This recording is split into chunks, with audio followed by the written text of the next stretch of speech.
attached, isn't it? No, I have to lay it on.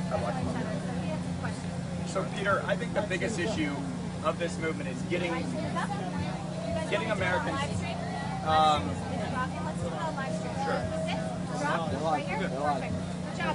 I think a lot about this movement is getting the people out on the streets. Yes. Right. That, to me, is the essence of this. If we can't rally the people and get them out on the streets, this is one massive communication project. Right. So, what do you think?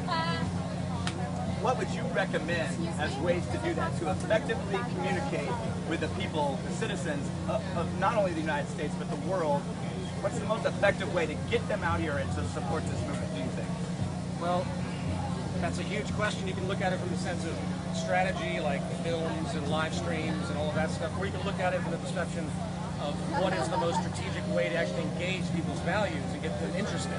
So I think the latter is more important. I mean, obviously we all know the general route of communication, and we're all doing a very good job of it, I think, as well. That's why I make films, that's why I do town halls and things like that. But the strategy of communication is trying to find ways to relate to as many people as possible. Something that's very difficult for all of us because we're culturally inclined. Right. So I wouldn't communicate myself the same way if I went to, a very impoverished Brazilian town. Sure. I would try to hone in the values that they see, hone in on traditional characteristics they can identify with. So one of the flaws in my own communications, I tend to be overly verbose.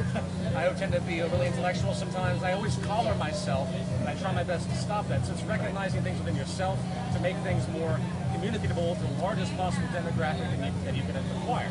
And there's no set rules for that. Right. The interesting thing about what's happening now, it's not just a communication project for us. It's also the recognition of the biosocial pressures that are emerging that are forcing people to actually think about their surroundings. If everyone had the white picket fence house and their little 9 to 5 and their middle class income and their 2.5 kids, very few people would even engage the political system. They would feel relatively satisfied. But because the inefficiencies of these systems have become so vast, everyone's beginning to wake up to something.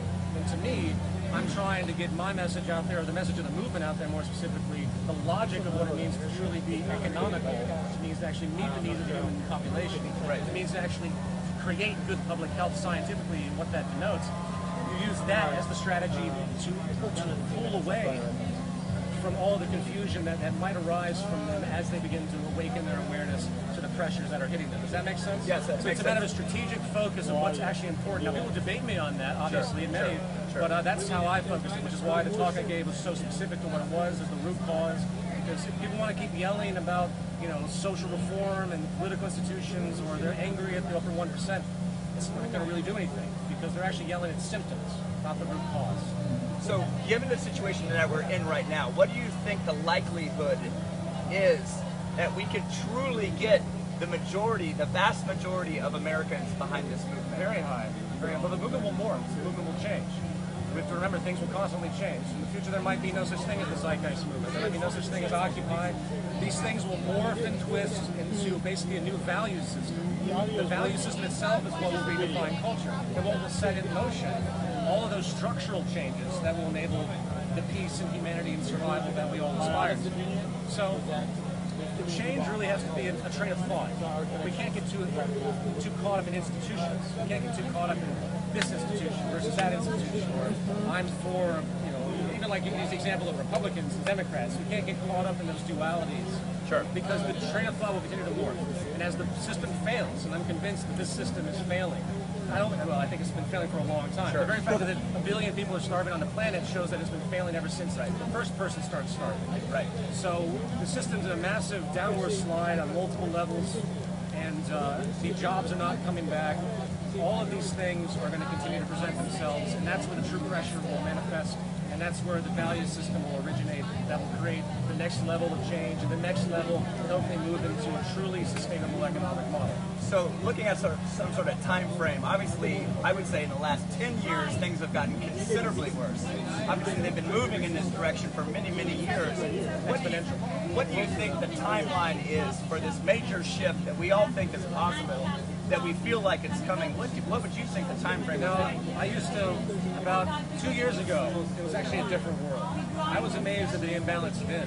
And now all of us would think to ourselves, well, the imbalance is pretty bad, but the type of values that need to change, the type of the disassociation of all the things that continue to support this system, which is really what underlies it, really. The educational values, the need for success, material abundance, the idea that we can all have the American dream and a 50-room mansion and 2 jets parked in the front lawn. This is really the problem, but it's born out of the system and reinforced. So 2 years ago, we'd say to ourselves, man, it's going to take a generation or two. But now, I'm starting to change that view. I could see severe changes happening within a decade. I could see massive governmental effects occurring where they say, okay, we're going to create mass food production systems off the coast of Los Angeles, vertical farming, run desalination from the ocean, and we're going to create an automated system that makes this free.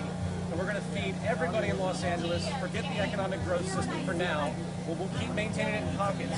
So we begin to balance and transition. And I've thought of writing, step-by-step plans to how the socioeconomic system could literally transition to a free economy using the ability of abundance we have, removing these distorted values and the scarcity that's inherent that drives the system.